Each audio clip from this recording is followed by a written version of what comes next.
This is Elizabeth Bennet. She is intelligent and independent.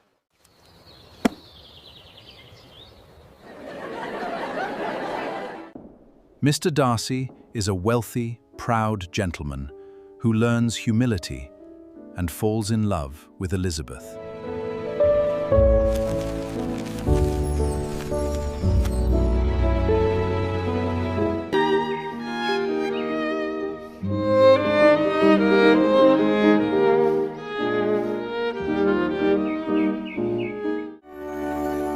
What is his name? Bingley. Is he married or single? Oh, single, my dear, to be sure. A single man of large fortune, 4,000 or 5,000 a year. What a fine thing for our girls. What do you mean? My dear Mr. Bennet, how can you be so tiring? You must know that I am thinking he could marry one of them. Is that his plan to live here? Nonsense! How can you think he would want to live here? But it is very likely that he may fall in love with one of our girls. And therefore you must visit him as soon as he comes. You and the girls may go, or you may send them by themselves, which perhaps will be even better. For as you are as beautiful as any of them, Mr. Bingley may like you the best of them all. My dear, you flatter me. I certainly have had my share of beauty, but I do not pretend to be anything extraordinary now. When a woman has 5 grown-up daughters, she ought to give up thinking of her own beauty. But usually a woman has often not much beauty to think of in such cases. My dear, you must indeed go and see Mr. Bingley when he comes into the neighborhood. That is more than I want to do, you can be sure of that. But consider your daughters. Only think what it could mean for one of them. Sir William and Lady Lucas are determined to go, just because of that. You know they visit no newcomers. Indeed you must go, for it will be impossible for us to visit him if you do not. You are too careful, surely. I'm sure Mr. Bingley will be very glad to see you. And I will send a few lines with you to tell him I fully agree he can marry whichever he chooses of the girls, though I must throw in a good word for my little Lizzie. I would rather you didn't.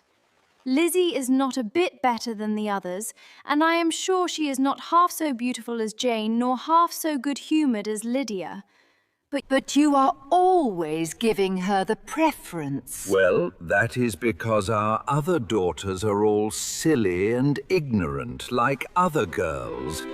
But Lizzie is quicker than her sisters. How can you speak of your own children in such a way? You must find it funny to embarrass me. You have no sympathy for my poor nerves. You are wrong, my dear. I have a high respect for your nerves. They are my old friends. I have heard you mention them a lot these last 20 years at least. Ah, you do not know what I suffer. But I hope you will get over it, and that you live to see many young men who win 4,000 a year, like Mr. Bingley, who will come into the neighborhood. It will be no use to us if 20 such should come, since you will not visit them. You can be sure, my dear, that when there are 20, I will visit them all.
Come, Darcy, I must have you dance.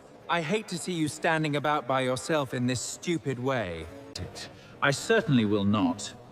You know how I hate it unless I know my partner very well. At such a party as this, it would be horrible. Your sisters are engaged, and there is not another woman in the room whom I would like to stand up with. I would not be as picky as you are for a kingdom. I swear I have never met with so many lovely girls in my life as I have this evening, and several of them are very pretty. Oh, you are too generous, Bingley.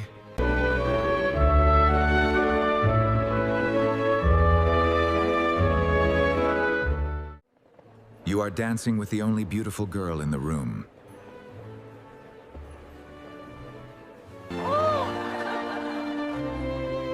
She is the most beautiful creature I have ever seen. But there is one of her sisters sitting down just behind you who is very pretty, and I dare say, very pretty. Do let me ask my partner to introduce you. Which do you?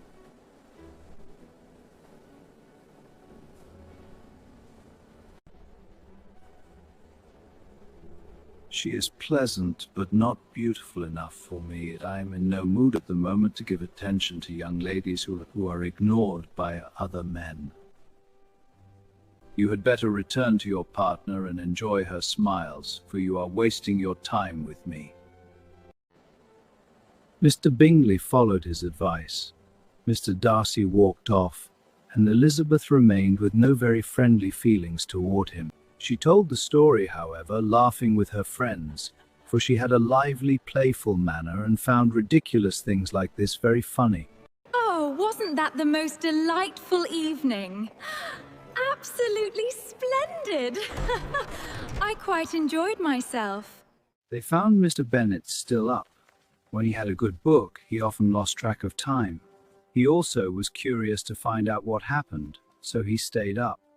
He had rather hoped that his wife's views on the stranger would be disappointed, but he soon found out that he had a different story to hear. Oh, my dear Mr. Bennet, we have had a most delightful evening, a most excellent ball.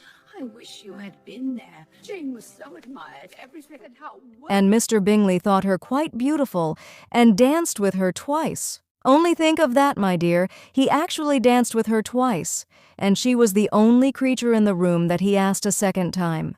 Oh, my dear, I am quite delighted with him. He is so handsome, and his sisters are charming women. I have never in my life seen anything more elegant than their dresses, the lace upon Mrs. Hurst's gown.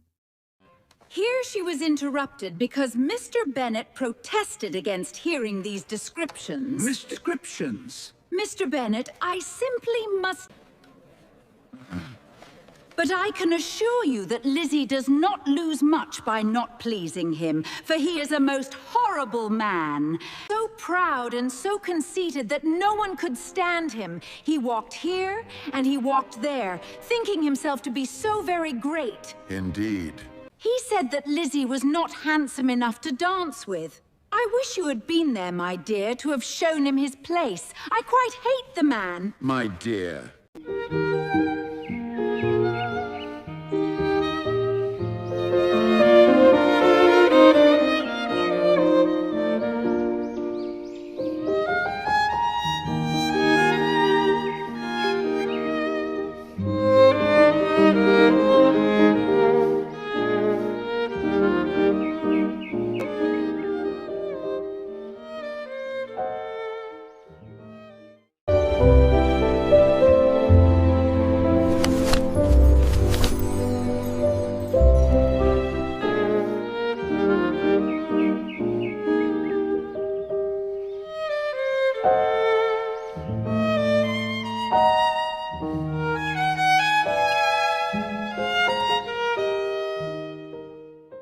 During one of the visits to Netherfield, Jane gets caught in a storm and falls ill. She has to stay in the Bingley household to recover, Upon hearing this, Elizabeth walks the whole way to the estate, arriving in a muddy dress, much to the surprise of the Bingleys, Mr. and Mrs. Hurst, and Mr. Darcy. Their brother, indeed, was the only one of them whom Elizabeth could give some sympathy. His anxiety for Jane was clear, and his attentions to her most pleasing, and they stopped her from feeling so much an intruder, as she believed she was considered by the others. She had very little notice from any but him. Caroline was only interested in Mr. Darcy, her sister just a bit less so, and as for Mr. Hurst, by whom Elizabeth sat, he was a lazy man who lived only to eat, drink and play at cards. When he found she preferred a plain dish to a ragout, he had nothing to say to her. When dinner was over, Elizabeth returned directly to Jane, and Caroline began talking badly about her as soon as she was out of the room. Her manners were declared to be very bad indeed, a mixture of pride and lack of respect. She had no conversation, no style, no beauty. She has nothing, in short, to recommend her, apart from being an excellent walker. I shall never forget her appearance this morning. She really looked almost wild. Very silly to come at all. Why must she be walking about the country because her sister had a cold? Her hair, so untidy. Yes, and her petticoat, I hope you saw her petticoat, 6 inches deep in mud, I am absolutely certain, and the gown which had been let down to hide it not doing its job. Your picture may be very exact, Louisa, but I did not care about any of that. I thought Miss Elizabeth Bennet looked remarkably well when she came into the room this morning. Her dirty petticoat quite escaped my notice. You observed it, Mr. Darcy, I am sure. I am inclined to think that you would not wish to see your sister make such an exhibition. Certainly not. To walk 3 miles or 4 miles or 5 miles or whatever it is, above her ankles in dirt, and alone, quite alone. What could she mean by it? It seems to me to show a terrible sort of proud independence, a most country town indifference to good manners. It shows a love for her sister that is very pleasing. I am afraid, Mr. Darcy, observed Caroline in a half-whisper, that this adventure has rather affected your admiration of her fine eyes. Not at all. They were brightened by it. I have an excessive regard for Miss Jane Bennet. But with such low connections, I am afraid there is no chance of it.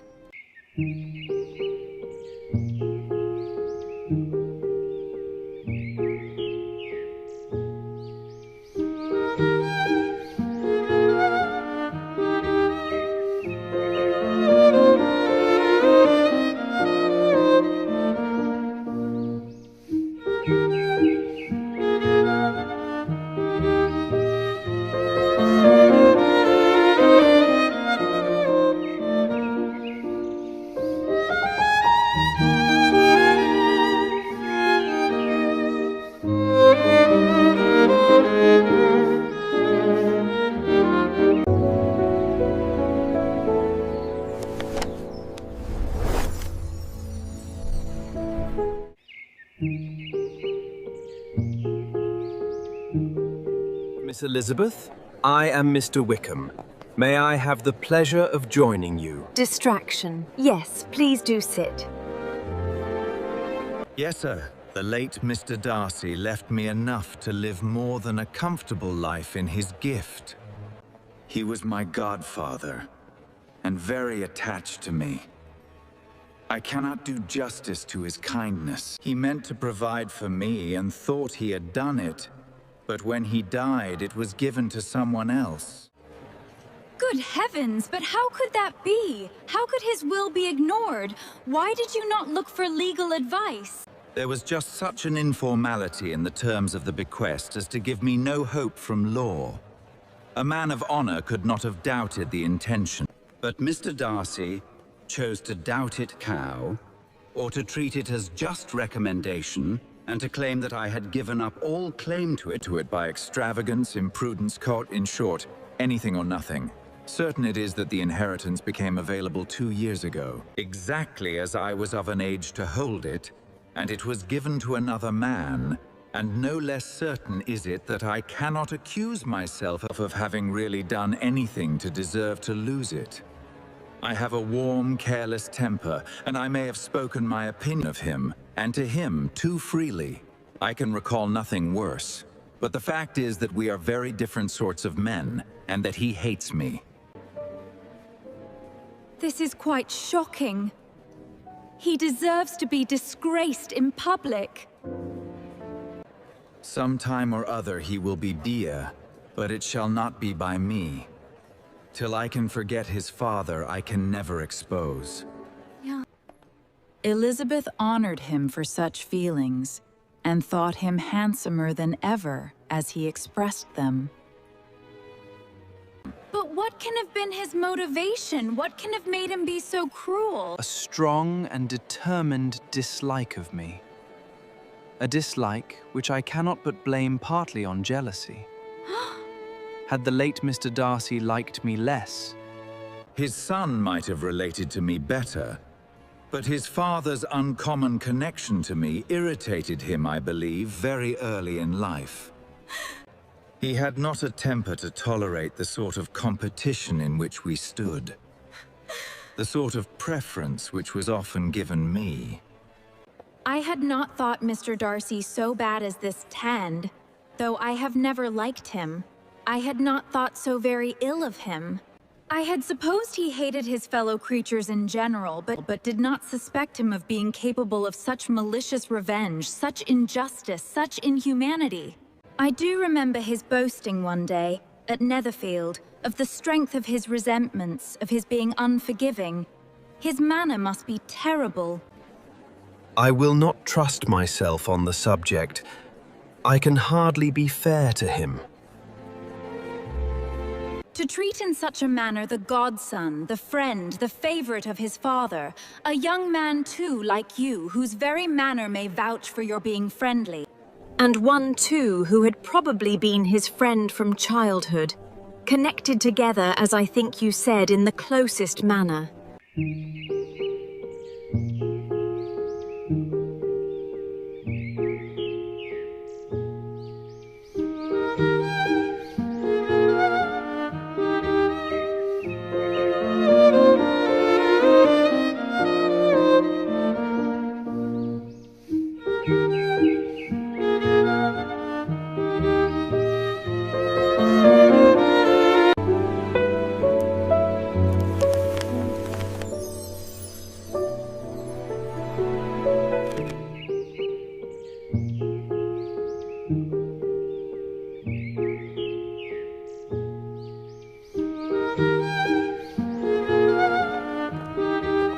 Mr. Wickham mentioned you to me, sir.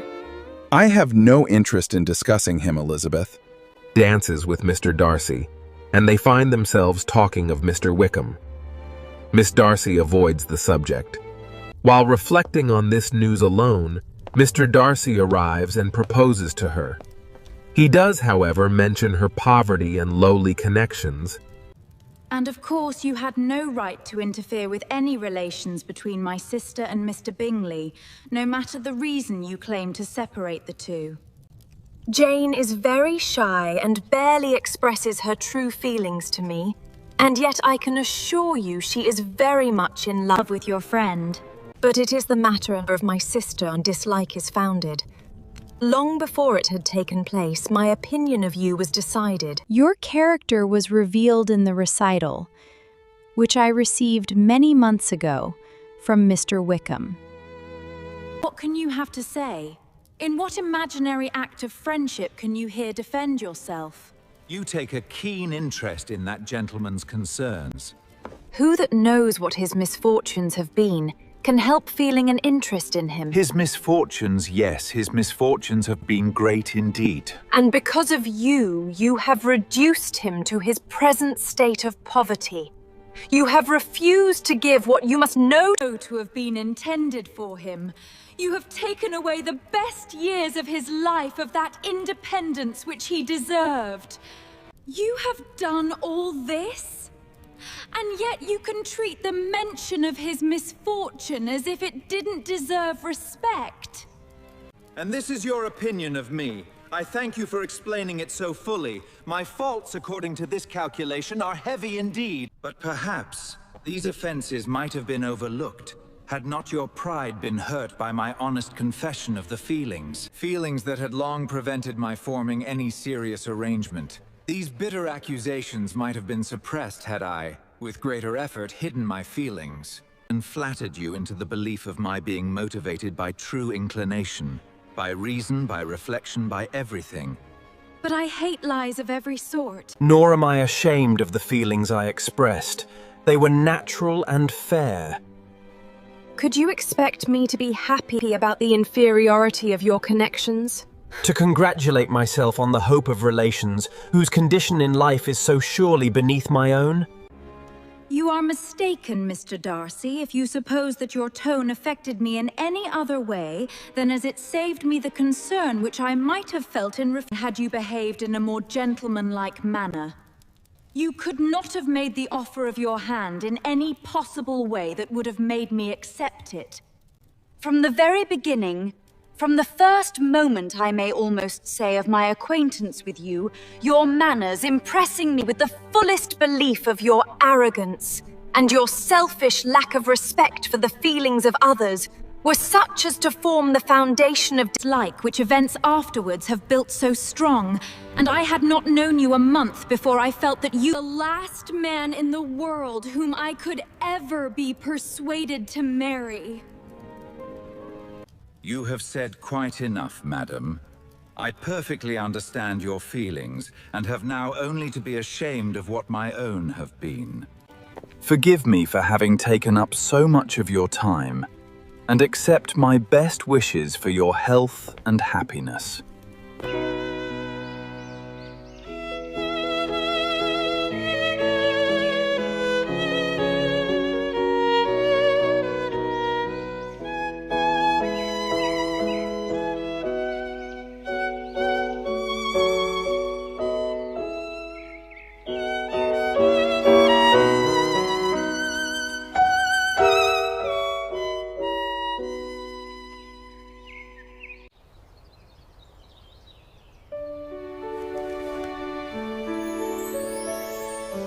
After being rejected by Elizabeth, Mr. Darcy gives her a letter explaining his actions.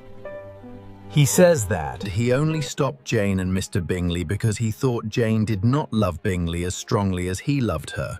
He also explains that, after his father's death, late Mr. Darcy did allow Wickham part of the inheritance, but they fought after Wickham tried to secretly marry Mr. Darcy's sister to steal the family money. Elizabeth feels embarrassed for believing Mr. Wickham so easily and questions her feelings for Mr. Darcy. For some time, Elizabeth travels with her aunt and uncle to the Darcy estate, as she hears that he would not be present. While taking a tour of the mansion, the housekeeper tells the family he was the sweetest, most generous boy. And Elizabeth is surprised to see this new side of him. When Darcy suddenly appears, Elizabeth apologizes, as she only came to the estate believing he would not be there. He then introduces her to his sister. When she went back to her inn, Elizabeth found 2 letters from Jane, saying their sister Lydia had run away to marry Mr. Wickham. If the 2 do not marry, it would destroy the Bennet name, as an unmarried woman running away with a man would not look good for the family. Elizabeth finds out, when the couple visits, that Darcy had attended the wedding and even paid the money to Wickham. Elizabeth receives a sudden visit from Darcy's aunt, Lady Catherine, who is a woman of great fortune. Mr. Darcy is sure to ask you to marry him again. But she found the idea ridiculous due to her poor connections. I cannot promise to say no to his proposal. The Bennets invite Mr. Darcy and Mr. Bingley to dinner, as he had returned from London. Bingley asks Mr. Bennet for Jane's hand in marriage. A week after the engagement, the couple take a walk along with Elizabeth and Mr. Darcy. The two walk slowly behind, finally alone. Mr. Darcy, thank you for all you have done. I've started to see you quite differently. Elizabeth, you are too generous to play with me. If your feelings are still what they were last April, tell me so at once. My love and wishes are still the same, but one word from you will silence me on this subject forever. Elizabeth, feeling all the more than common embarrassment of his situation, now forced herself to speak, and immediately, though nauseous pensis, her feelings had gone through such a change as to make her receive with gratitude and pleasure his prapelindex. The happiness which this reply produced was such as he had probably never felt before, and he expressed himself on the occasion as warmly as a man deeply in love can be expected to do. Had Elizabeth been able to look him in the eye, she might have seen how well the expression of happiness showed on his face. But, as she could not look, she could listen, and he told her of feelings which, proving how important she was to him, made his love every moment more valuable. They walked on, without knowing in what direction. There was too much to be thought and felt and said for attention to anything else. She soon learnt that they owed their present good understanding to the efforts of his aunt, who called on him on her return through London. She told him of her journey to Longbourn, its purpose, and the content of her conversation with Elizabeth, going over every detail of the latter, which, in her ladyship's opinion, peculiarly showed her assurance. In the belief that such a relation must help her get that promise from her nephew, which she had refused to give. But unluckily for her ladyship, its effect had been exactly the opposite. It taught me to hope as I had barely ever allowed myself to hope before. I knew enough of your feelings to be certain that, had you been absolutely decided against me, you would have acknowledged it to Lady Catherine, sincerely and openly. Yes, you know enough how honest I am to believe me capable of that. After being so rude to your face, I could have no issues with abusing you to all your relations. What did you say of me that I did not deserve? For, though your accusations were formed on mistaken beliefs, my behavior to you at the time had deserved the strongest disapproval. I cannot think of it without hating myself. We will not argue for the biggest share of blame about that evening. Agreed. The behavior of neither, if examined carefully, was correct. But since then, we have both, I hope, improved. Yes, indeed. I cannot so easily forgive myself. The memory of what I then said, of my behavior, my manners, my expressions during the whole of it, is now, and has been many months, very painful to me. I believe you.